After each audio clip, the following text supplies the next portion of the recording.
Então, boa noite a todos. Sejam todos muito bem-vindos, que a paz de Jesus esteja convosco.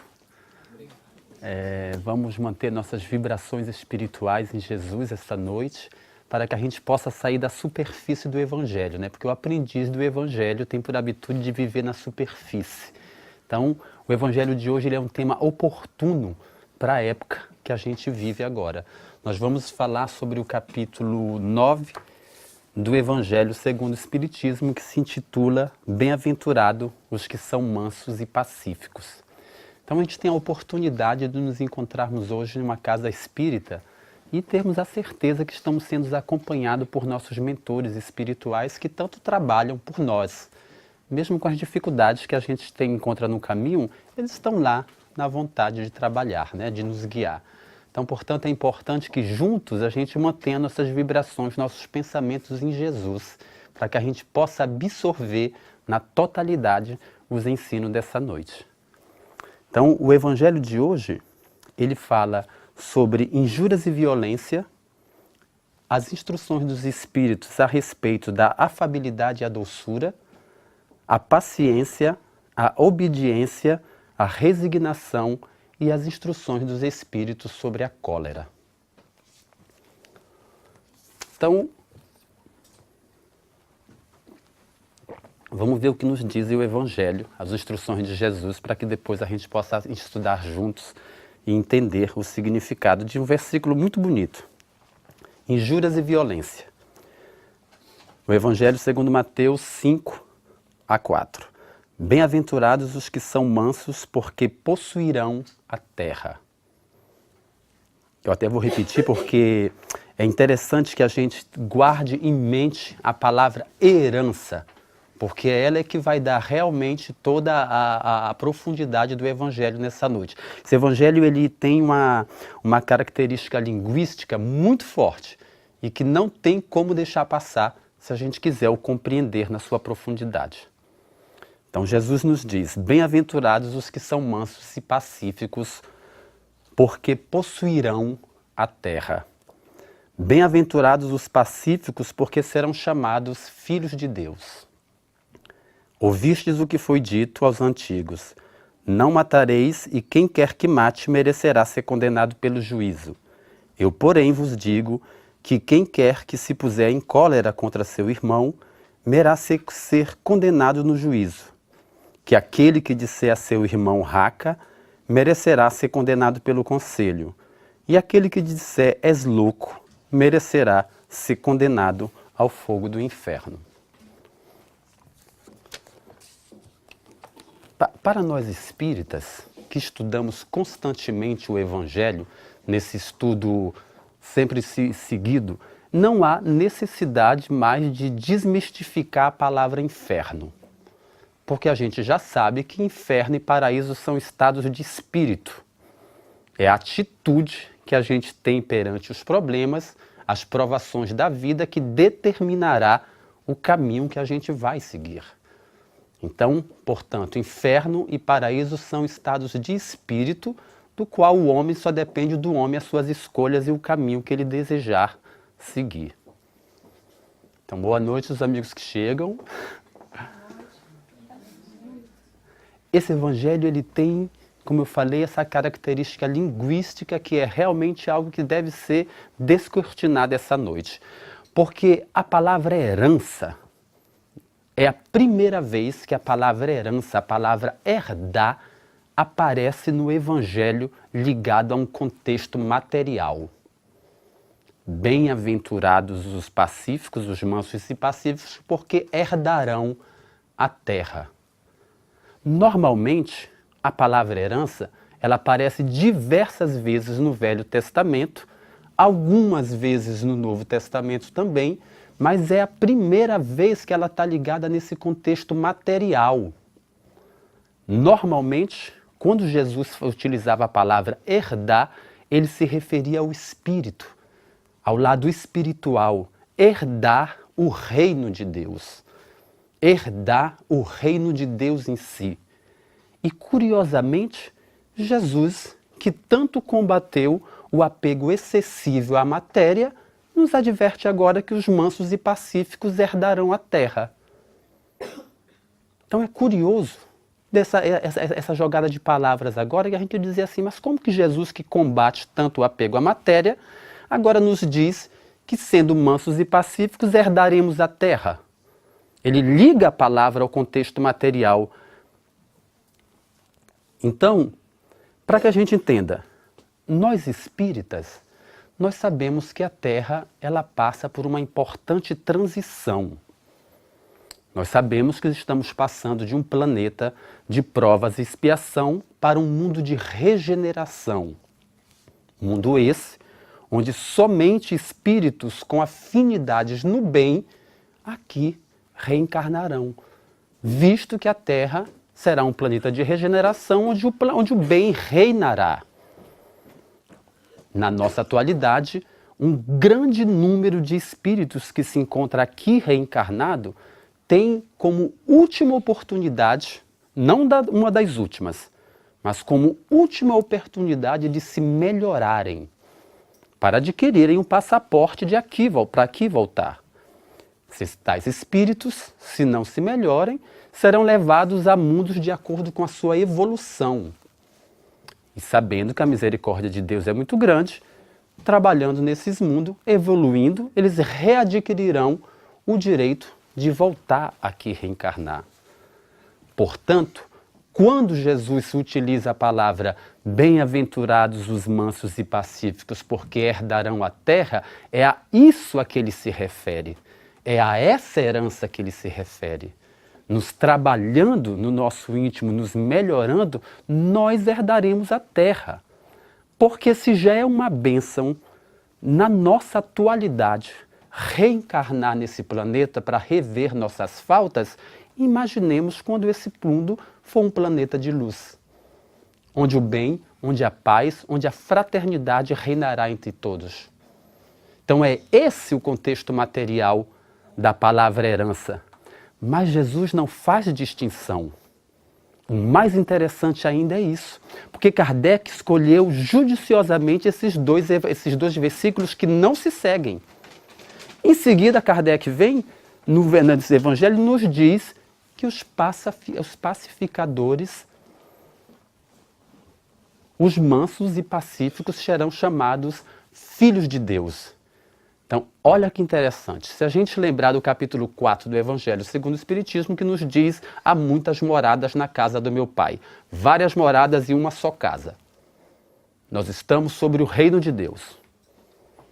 Portanto, quando Jesus fala isso, bem-aventurados os que herdarão a terra, e estes serão chamados filhos de Deus, não há distinção. Ele une inteligentemente matéria e espírito. Bem-aventurado os mansos e pacíficos, porque herdarão a terra, o contexto material, e estes serão chamados filhos de Deus. Jesus deixa claramente nesse Evangelho a necessidade de matéria e espírito viverem juntos. É uma bênção para o homem de bem viver sobre a lei de Deus. Portanto, seja na terra, seja a que orbe ele se encontrar, ele tem esse direito de ser chamado filho de Deus, vivendo em um mundo que doravante se tornará um mundo do bem, uma nova geração, assim vamos nos encontrar. Então, existe viver sobre a lei de Deus, é viver no bem. Herdar a terra é se transformar intimamente. Eu costumo dizer que eu devo ter encarnado do umbral para cá. Porque em todo mundo eu vejo, quando vê o filme Nosso Lar, né? Ah, eu me lembro disso, eu digo, eu não lembro de nada. Eu lembro da terra, eu sou apaixonado, eu acho a terra linda. Portanto, para mim seria uma glória voltar aqui e reencarnar novamente. Porque toda alma é reflexo de outra alma. Então, se hoje, na Terra, a gente julga um planeta de problemas, é porque a gente carrega em nós. Normalmente, a transformação que eu quero ver no mundo, eu carrego em mim. Então, só para a gente entender, nessa introdução, o porquê da palavra herdar, da palavra herança, está aparecendo pela primeira vez no Evangelho, ligada a um contexto material. Na verdade, ela não está ligada, ela está unindo matéria e espírito. esse evangelho, ele é para nós um evangelho, um tema muito atual, né? Nós ainda acreditamos, como na época de Levi, como na época dos hebreus, que a terra, que o reino de Deus seria conquistado pela espada. E por essa má interpretação do evangelho, pela habitude que a gente tem de viver na superfície, muitas guerras foram feitas em nome de Deus. Muitas guerras foram feitas em nome de Jesus. Os homens se achavam no direito de julgar quem deveria participar ou não do reino de Deus. É quando Jesus sobe o monte, no poema das bem-aventuranças, e diz que a terra será herdada pelos mansos e pacíficos, pelos bondosos e de coração. Então, é um tema atual para a nossa época, porque se a gente abre a televisão agora, em qualquer nível, a gente vai ver o nível de violência alarmante que encontramos hoje em dia. E muitas vezes a gente reage na mesma altura da violência que a gente vê, o que não nos faz diferente deles. Nos torna iguais. Quando você, vendo na televisão, vê algum momento digamos que um atentado, e a gente reage na mesma altura, julgando de imediato aqueles que o cometeram, a gente está se igualando a eles. Ninguém está sendo diferente, esquecendo, tristemente, os ensinamentos que recebemos constantemente nessa casa. Sem esquecer que nós vivemos no século da luz. Nunca foi tão fácil o acesso à informação. Nunca vimos tanta tecnologia em todos os ramos da ciência, da robótica e da saúde. Só nos esquecemos do nosso melhoramento moral, né? Tanto que é que nesse evangelho, Lázaro nos fala que a nossa geração, a virtude da nossa geração é marcada pela intelectualidade. A gente vê toda essa revolução que tem em termos de ciência, em termos de saúde, em termos de robótica, em termos de informática. Nunca o mundo avançou tanto.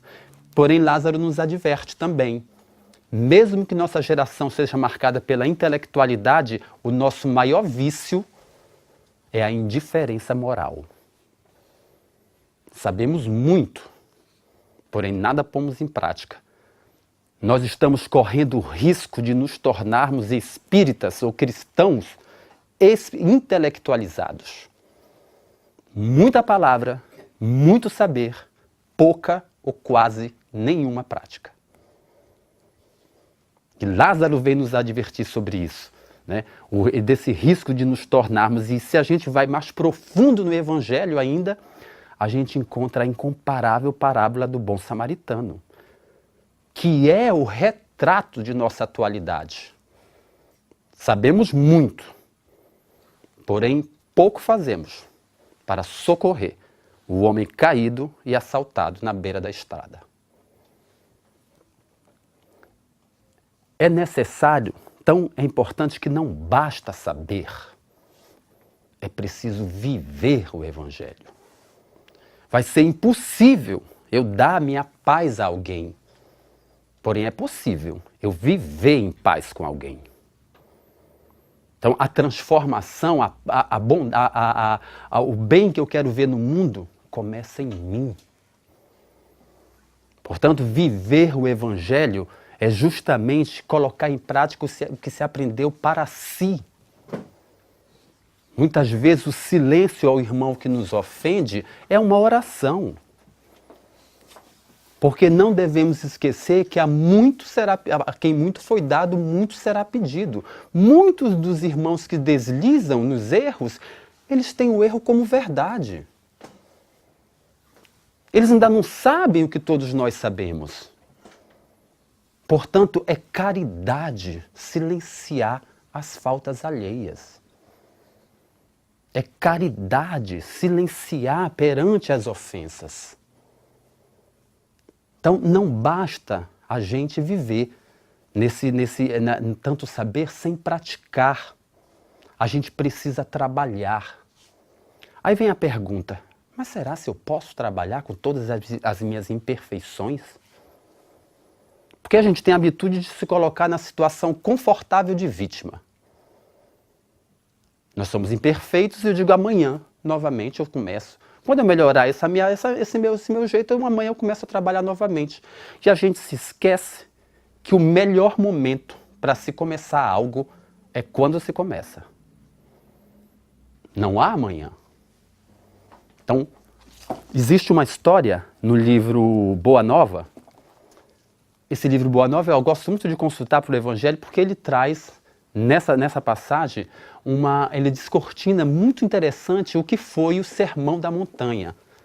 Né? Então, Humberto de Campos nos fala o que aconteceu minutos antes de Jesus subir ao monte para dar as bem-aventuranças. Levi, né? Mateus Levi, tem um encontro com 3 amigos. Eles são todos amigos. 3 amigos vêm até Levi, eles falam assim para Levi: nós sabemos que o reino de Deus irmanará todos os corações sinceros e humildes. E, portanto, nós queremos trabalhar. Nós queremos ajudar no Evangelho de Jesus.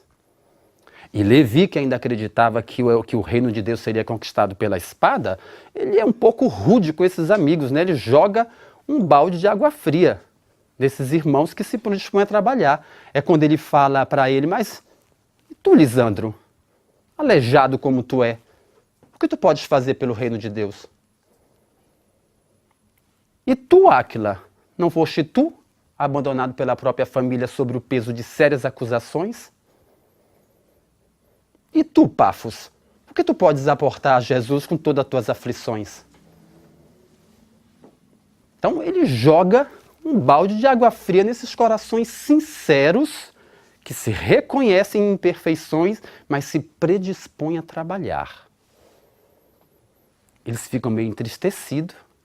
É quando Jesus chega e Levi conta a história a Jesus. Ele diz: teve 3 pessoas aqui que vieram trabalhar, mas eu os dispensei. Um aleijado, pessoas de má vida, um outro aflito. O que esses homens podem trazer para o reino de Deus? E Jesus, minutos antes de subir ao monte, fala a Levi a seguinte frase: Levi, é importante atender o chamado da alma branda e pacífica dos vencidos pelo mundo. Para estes corações, Deus enviará bênçãos infinitas. É importante atender a alma branda e pacífica, o coração sincero e humilde dos vencidos pelo mundo. Em seguida, Jesus sobe o monte e proclama que bem-aventurados os mansos e pacíficos, porque esses herdarão a terra. Em momento algum, Jesus exortou a falta de quem quer que seja. Levi, que fez esse julgamento apressado, né, achando que o reino de Deus devia ser conquistado por intelectuais, pela guerra, pela espada, toma um susto.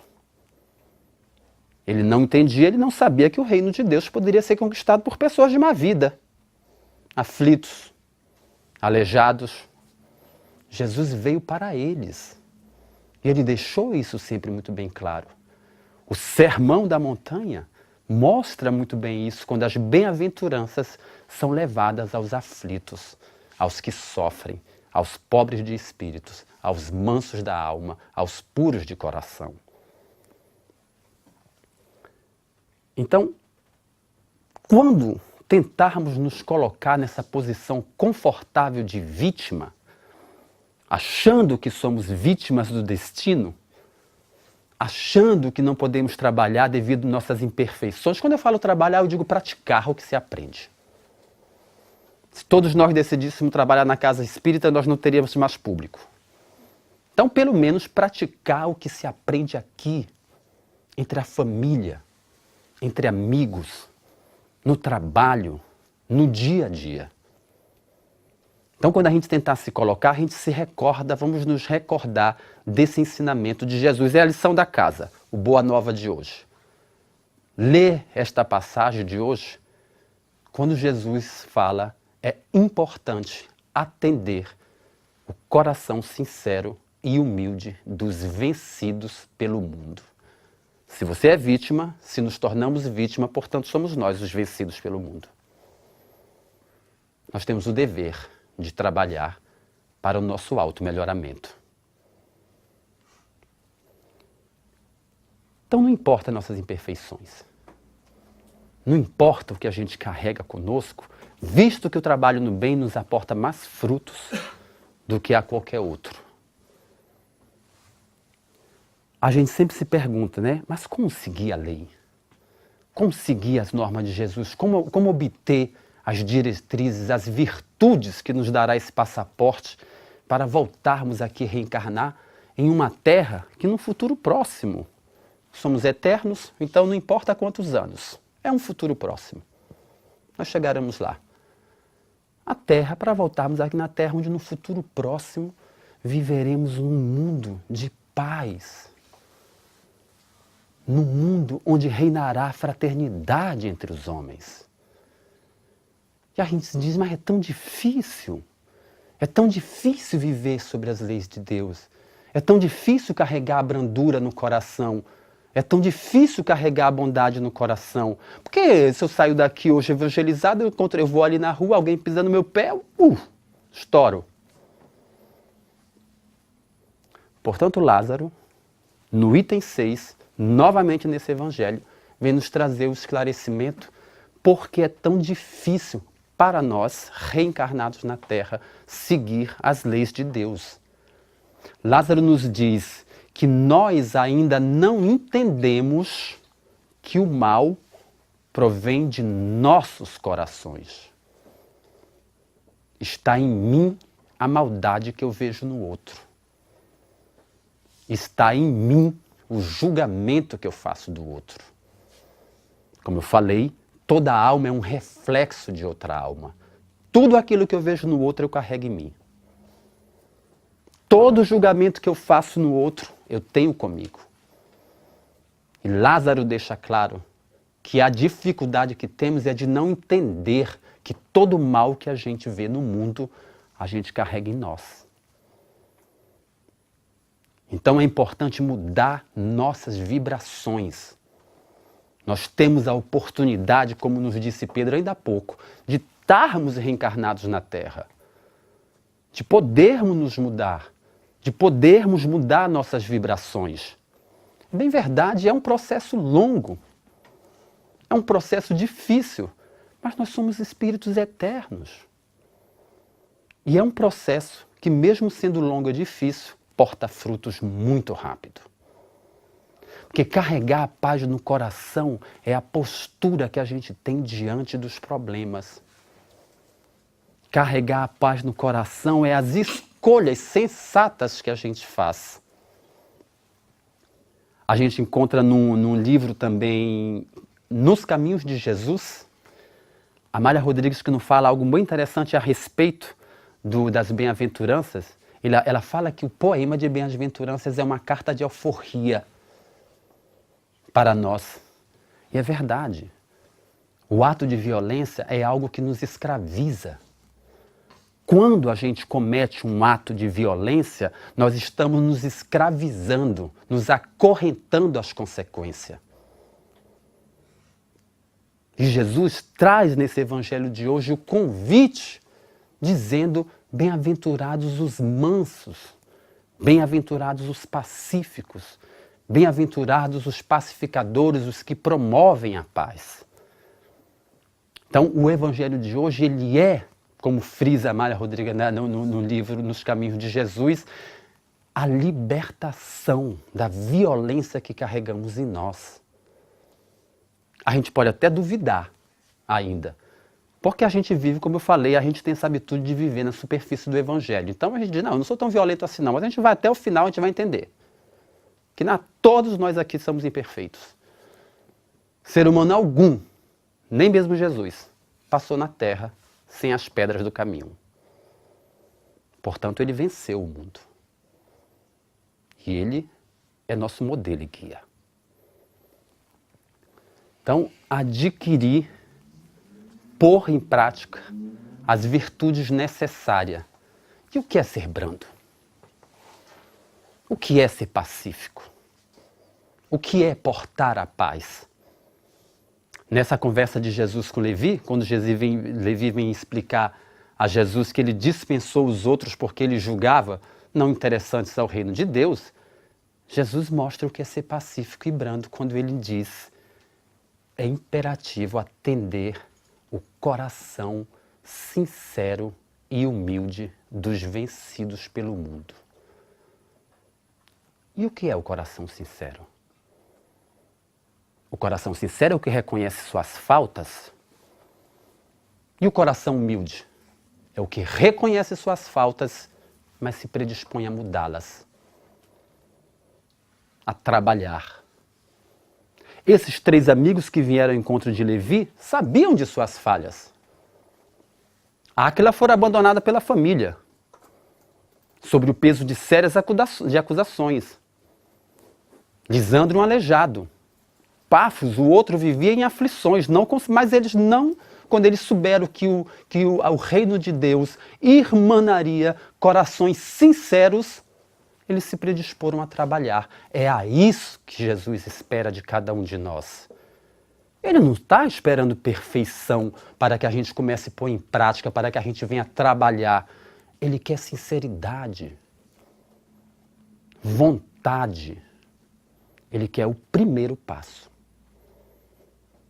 para nos guiar, para nos ajudar, para nos auxiliar no caminho do bem. Então, não é tão difícil viver na lei. Não é tão difícil viver em paz. Não é tão difícil viver em caridade, em fraternidade, em bondade. Como falei, é muito difícil eu dar a paz a alguém, mas eu posso viver em paz com alguém. Portanto, difícil é viver na guerra. Difícil é viver nas aflições. Difícil é viver dessa maneira, achando que por frequentarmos aqui nos tornamos melhor que alguém, esquecendo de pôr em prática o que nos é ensinado constantemente.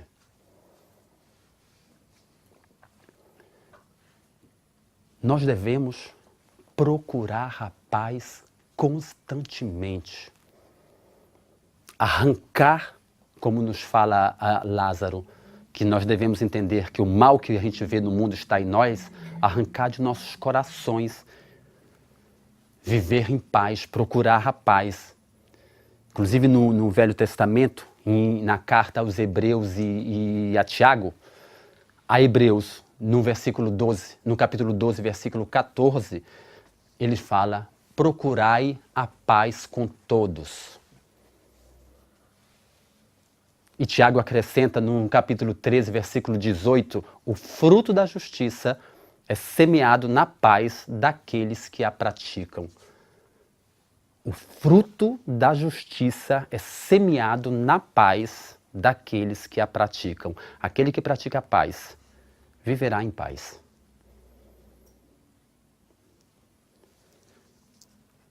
Então não basta a resignação. Não basta a resignação perante as provas da vida. Temos que praticar. Temos que ensinar aquilo que a gente aprendeu, sobretudo a nós mesmos.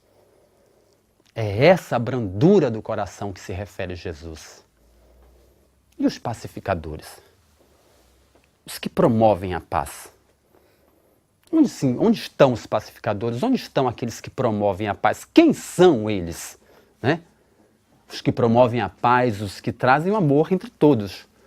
Existe uma história árabe, da cultura sufi, muito interessante, que diz que certo rei, né, um certo rei muito severo, desejava saber 2 questões importantes que o afligiam. Ele manda chamar todos os sábios do seu reino. E ele pergunta assim: olha, eu quero que me respondam agora. Qual é o caminho do céu e qual é o caminho do inferno? E os sábios não sabem como responder. Porém, sabendo que o rei era um rei muito severo, né, ele diz: olha, nós não sabemos, Senhor. Mas, num reino aqui próximo, em uma montanha, existe um sábio que pode lhe responder tal pergunta. O rei pega toda a sua comitiva e decide ir pessoalmente à procura deste sábio. Chegando lá, ele adentra a porta dentro, sem bater na porta, e chama o sábio e diz: olha, eu quero que você me responda agora. Qual é o caminho do céu e qual é o caminho do inferno? E o sábio diz: mas quem é você? Quem é você que entra na minha porta dentro sem me pedir licença, sem bater na porta?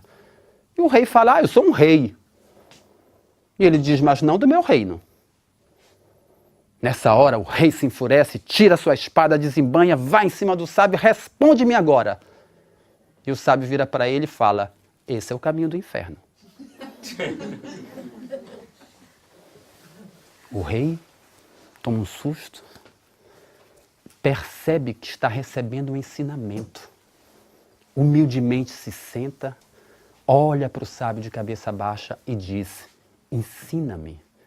E o sábio responde: esse é o caminho do céu. Portanto, paz e violência são escolhas. Paz e violência são atitudes. Nós estamos construindo constantemente esse caminho, essa estrada que nos leva ao caminho que queremos seguir. São nossas atitudes, são nossas escolhas. Vocês viram, em momento algum nós não somos vítimas do destino. Ninguém é vítima da vida. Nós estamos constantemente escolhendo. A vida, ela não é uma ação sobre nós. A vida, ela é uma reação sobre nós. A vida reage da maneira que nós agimos dentro dela. Portanto, a vida não nos dá nada. Ela retribui aquilo que nós a ofertamos. Não há vítimas. Há falta de entendimento. Há falta de conhecimento. Porém, não há vítimas. A vida não é uma ação sobre nós. A lei de ação e reação que a gente tanto fala aqui, né? A vida, ela é uma reação sobre nós. Se a gente tiver a habitude de fazer o bem todos os dias, eu tenho um amigo que dizia assim: tu fala que todo mundo, que tu vê bondade em todo mundo, eu nunca encontrei. Eu digo: então te torna uma pessoa boa. Normalmente, a gente reflete aquilo que a gente é. A gente vai encontrar o nosso reflexo. Quando tu começar a bondade para todos os lados, sabe o dia que tu plantou a semente do amor no teu coração. Então é importante que a gente entenda que são nossas atitudes que está ligada ao caminho que nós vamos seguir. São nossas atitudes que vai determinar nosso estado de espírito, inferno ou paraíso. Vocês decidem. Visto que somos portadores do livre-arbítrio, portanto, não haveria merecimento se os irmãos espirituais escolhessem por nós. É a nós que cabe essas escolhas. É a nós que cabe o caminho a seguir. Quando a gente fala de violência, vamos também falar sobre paz, né? Mas na violência tem algo interessante para a gente falar. Quando a gente fala sobre violência, a gente sempre acredita que a miséria, né, que existem os fatores, né, que a miséria gera violência. A gente acredita que a falta de educação gera violência. A gente acredita que a falta de políticas públicas gera violência.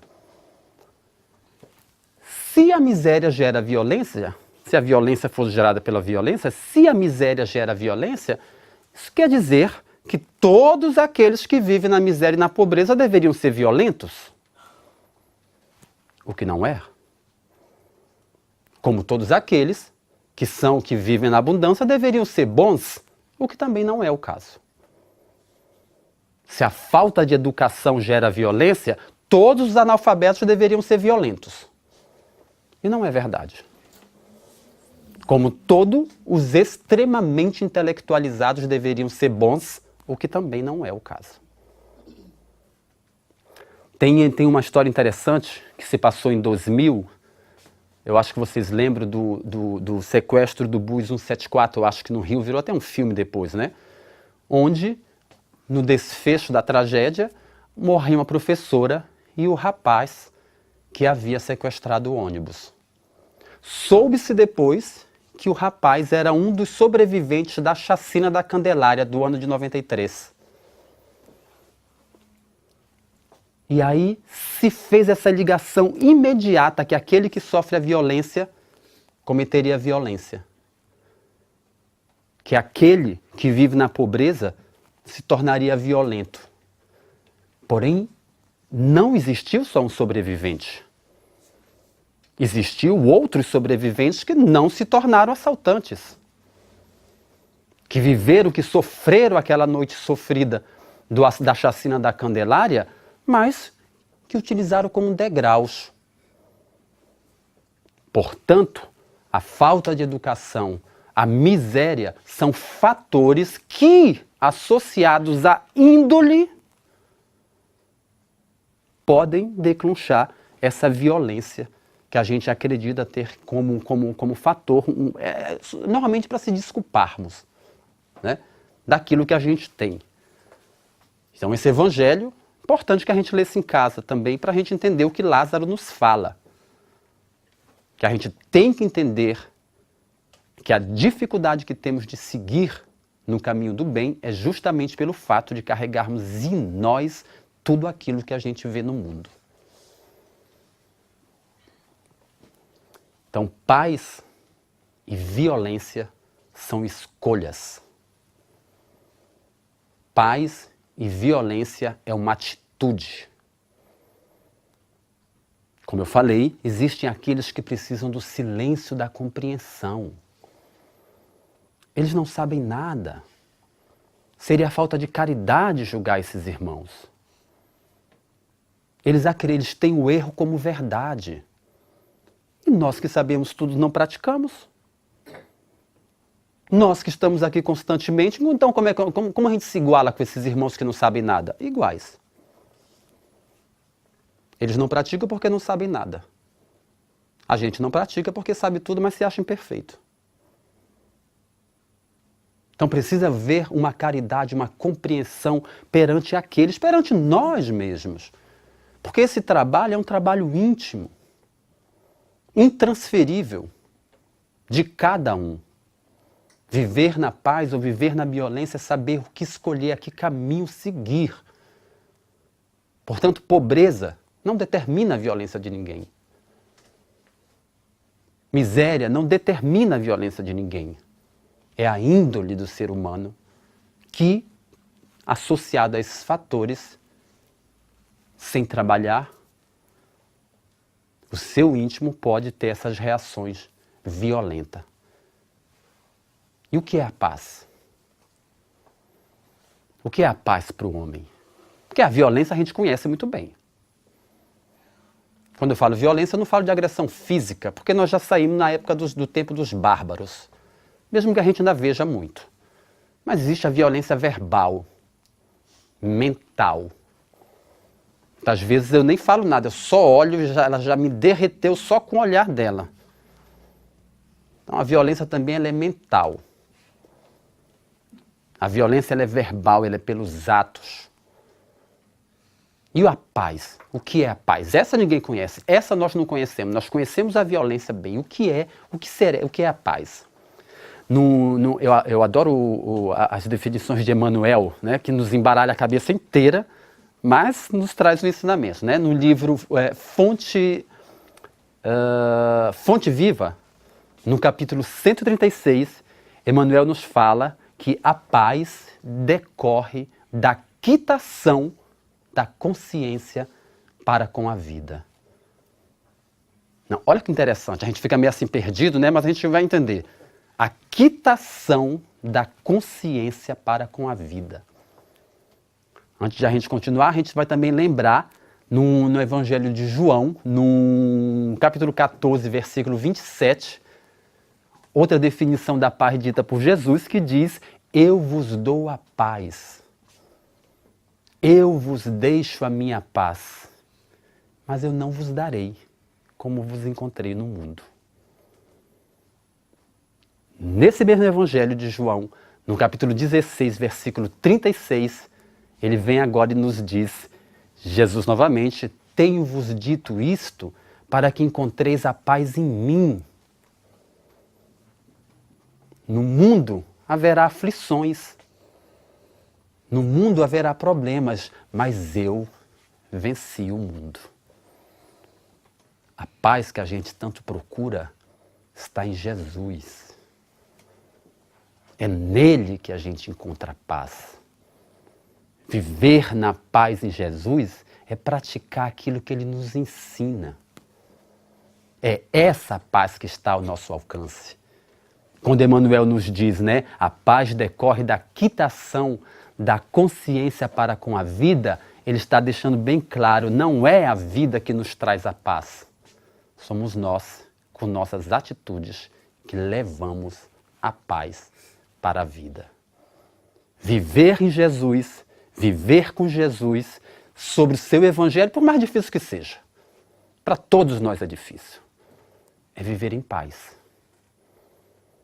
É essa paz a que ele se refere. É essa herança que ele se refere quando ele fala que os mansos, os pacíficos, os que promovem a paz herdarão a terra e serão chamados filhos de Deus. Jesus ele nos traz no Evangelho dessa noite esse convite da brandura. A palavra brandura, ela tem diversas traduções em diversas línguas. No Brasil ficou brandura. Eu acho que até mesmo eu li algo sobre que não se confundia com a França, porque no francês passa para doçura. Em outras línguas passa por brando, dócil, gentil, caridoso, fraterno, manso. Os brandos de coração. A mansitude da alma significa calar perante as ofensas. A pureza do coração significa o silêncio com as faltas alheias, visto que nós reconhecemos que é muito difícil mudar as nossas. Portanto, é a essa brandura de coração, é essa mansitude da alma que Jesus nos pede essa noite. Como nós somos seres ainda materialistas, um dia a gente vai trabalhar sem nada em troca. Mas como Jesus sabe que nós ainda não chegamos nesse estágio, ele nos oferece a terra como herança para nossos esforços. Já se imaginou voltar em um mundo de regeneração, onde a caridade, a fraternidade, a bondade reinará entre os homens? Nós vamos dar um salto em nossa evolução. Porque se aqui já é difícil, em meio de todas as contendas que a gente encontra, a gente ainda consegue se evoluir, graças a Deus, nem que seja engateando, arrastando-se. Imaginemos quando a gente viver, reencarnar nesse mundo de paz e de amor. E a gente sempre encontra uma maneira. Um jovem rapaz, nos seus 12, 13 anos, ele dizia que queria mudar o mundo. Ele tinha a ânsia de trabalhar pelo semelhante. Ele queria poder ajudar as pessoas. 13 anos de idade, jovem estudante que fazia alguns serviços no caixa do supermercado, mesmo com seu gesto nobre, ele achava que devido às suas condições financeiras, ele não estava apto a ajudar ninguém. Isso o entristecia. Porque ele dizia, poxa, talvez quando eu puder trabalhar, eu possa fazer aquilo que anseia meu coração. Certo dia, o rapaz sai da escola, vai fazer as suas horas a mais como caixa de supermercado, e ele vê os avós, um senhor e uma senhora, que chegam empurrando uma carrinha, uma cadeira de roda. E ele nota uma criança. Quando ele olha novamente, ele percebe que a criança não tinha nem braços nem perna. E nesse momento, ele faz o atendimento aos avós, ele vira a criança, ele lhe dá uma piscadela e um leve sorriso. A criança retribuiu com o sorriso mais lindo que ele já viu na vida dele. Naquele momento, ele já não viu mais um aleijado. Ele só viu uma meninazinha, ainda lembro do vestidozinho vermelhinho de bolinha. Ele só viu uma menina que ele sorria, ele trazia grande ensinamento. Anos depois, cada vez que esse jovem se entristece, ele lembra do sorriso da menina, que lhe ilumina a mente e lhe diz: ninguém é tão pobre que não tenha nada para dar. Uma piscadela, um sorriso e uma lembrança para toda a vida. Ninguém é tão pobre que não tenha nada para dar. Trabalhar com Jesus não é termos financeiros. Trabalhar com Jesus é a palavra amiga, o abraço fraterno, a compreensão, a caridade. Trabalhar com Jesus é dar o que está ao nosso alcance. Muitas vezes um abraço, muitas vezes o silêncio, porque aquele que erra, muitas vezes está precisando mais de compreensão do que esclarecimento. Seria até inútil muitas vezes. Eu já fiz a experiência, já tentei esclarecer, eles não entenderiam nada, bagunçou mais a cabeça ainda, eles já ficaram até com mais raiva de mim. Foi quando eu entendi que muitas vezes compreensão, silêncio, eles não estão aptos a entender ainda.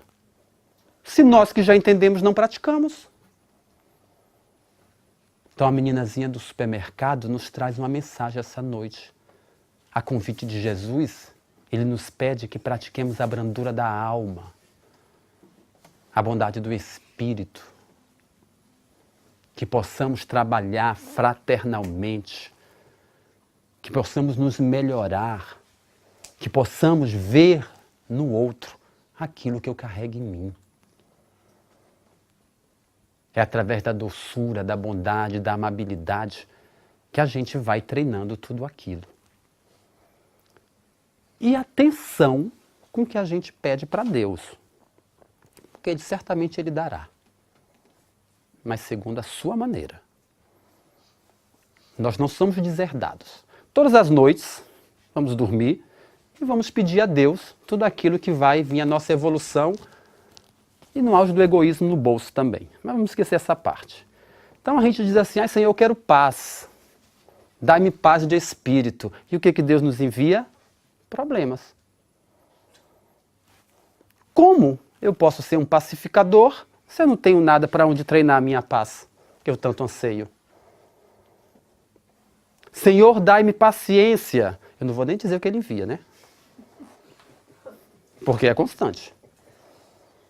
Então a vida está nos dando, através de Deus, através de nossas orações, que são sempre atendidas, quando sinceras. A vida nos dá todas as maneiras de treinarmos a paz que a gente anseia.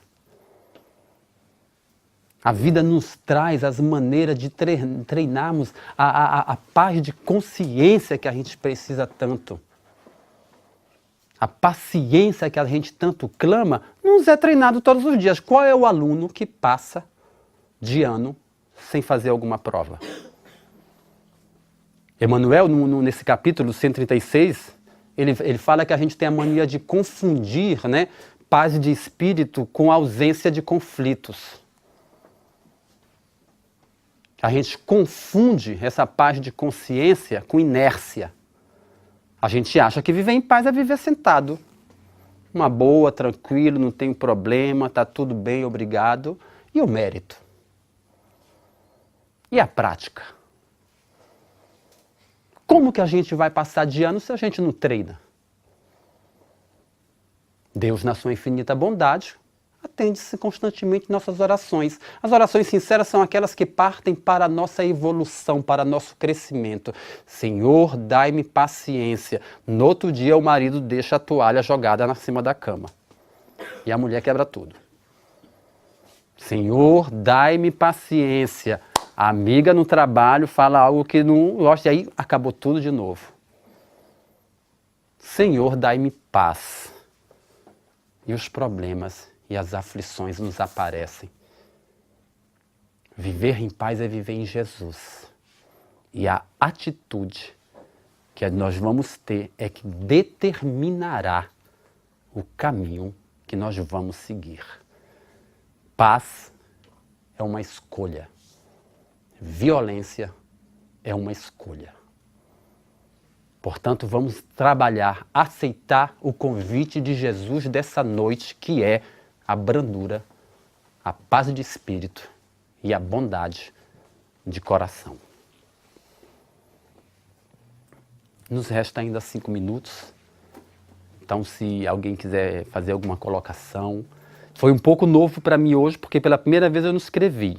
Mas, graças a Deus, com vossas vibrações, tudo se passou muito bem. Então, Deus nos presenteou hoje com esse ensinamento profundo. Saímos da superfície, finalmente, do Evangelho.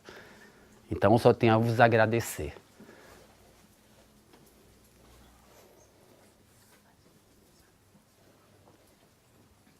Naquela hora que você falou calar, né? É bom, só para completar, calar dentro, porque às vezes a gente cala a boca e aqui dentro manda bala. Exatamente, exatamente. A falsa modéstia, né, que nos diz o Lázaro nesse evangelho também, estou virando fã dele, de Lázaro, que ele diz também, né, que muitos carregam um sorriso no rosto, mas a sombra no coração.